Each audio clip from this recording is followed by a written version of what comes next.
এটা সম্পৰ্ক জীয়াই ৰাখিবলৈ সময় আৰু সন্মানৰ বহুত প্ৰয়োজন। তুমি যদি তোমাৰ দুৰ্বলতা সকলোৰে আগত প্ৰকাশ কৰা, তোমাক সকলোৱে দুখতেই পেলাব। গতিকে যিজন যেনেকুৱা তাৰ লগত তেনেকুৱাই হ'ব শিকা।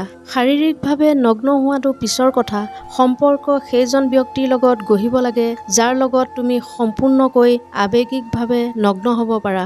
মানুহে তোমাক তেতিয়াই কষ্ট দিব যেতিয়া তুমি তেওঁক নিজতকৈ বেছি ভাল পাবা। সম্পৰ্ক এটা গঢ়াটো সহজ, কিন্তু সম্পৰ্কটো মৰম বিশ্বাসত ধৰি ৰখাটো টান।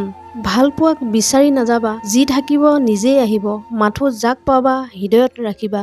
এটা কথা মনত ৰাখিবা, নিজৰ সমস্যাবোৰ নিজৰেই সমস্যা, আনৰ বাবে ই একমাত্ৰ গল্পহে। লগত থাকিব নিবিচৰা মানুহক ধৰি ৰাখিব নালাগে। ধৰি ৰাখিবলৈ যদি লাগে তেনে মানুহ থাকিলেও আমাৰ কাষত নাথাকে।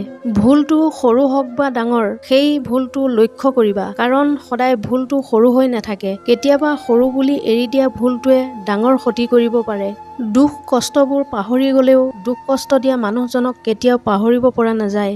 কেতিয়াবা কোৱাৰ কাৰণে বহুত কথা থাকে, কিন্তু শুনাৰ কাৰণে কোনো নাথাকে। সন্মান দিবা, কিন্তু ইমানো নিদিবা যাতে তোমাৰ সন্মান নষ্ট হয়। কাৰোবাক মিছ কৰা আৰু কাৰোবাৰ কাৰণে অপেক্ষা কৰা সঁচাই খুব কষ্টকৰ। যি কৰে সেইজনেহে বুজে। আচলতে পৃথিৱীত কোনো ব্যস্ত নহয়। যি তোমাক ব্যস্ততা দেখুৱাই সময় নিদিয়ে, তেনেহলে বুজিবা তাৰ ওচৰত তুমি মূল্যহীন। এগৰাকী সুন্দৰ নাৰীয়ে হয়তো তোমাৰ ঘৰ সজাব, কিন্তু এগৰাকী ভাল নাৰীয়ে তোমাৰ জীৱন সজাই দিব।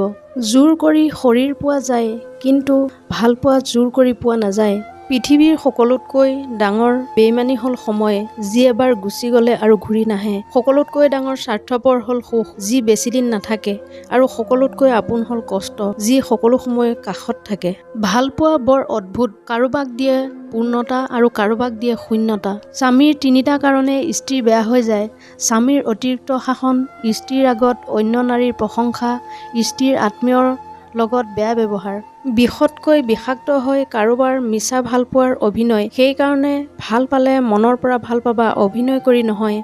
বয়স যেতিয়া 30 বছৰ হ'ব, তেতিয়া 7টা বিষয় অৱশ্যে আপুনি গুৰুত্ব দিব লাগিব। ভৱিষ্যতৰ কাৰণে টকা জমা কৰা আৰম্ভ কৰা, নিজৰ স্বাস্থ্যৰ প্ৰতি যত্ন লোৱা আৰম্ভ কৰা, যি আপোনাক গুৰুত্ব নিদিয়ে তাৰ লগত মিলা-মিছা কম কৰি দিয়া, যি আপোনাৰ যত্ন লয় তাৰ লগত মিলা-মিছা বঢ়াই দিয়া, প্ৰতিদিনে নিজৰ অভিজ্ঞতা কামত চকু দিয়া, বৰ্তমান অৱস্থাতকৈ নিজকে উন্নত কৰা চকু দিয়া, সকলোতকৈ গুৰুত্বপূৰ্ণ সকলো সময় নিজৰ প্ৰতি আৰু কাষৰ মানুহৰ প্ৰতি সময় উলিওৱা।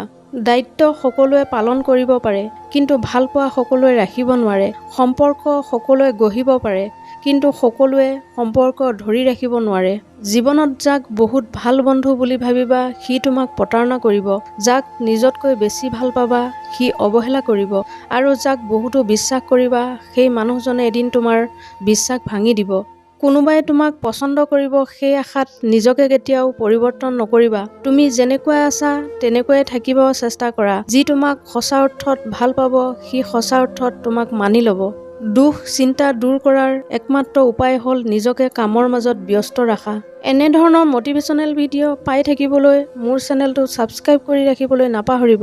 পুনৰ অন্য এটা ভিডিঅ'ৰ সৈতে লগ পোৱাৰ প্ৰতিশ্ৰুতিৰে আজিৰ এই খণ্ডটোৰ পৰা বিদায় লৈছোঁ। ধন্যবাদ।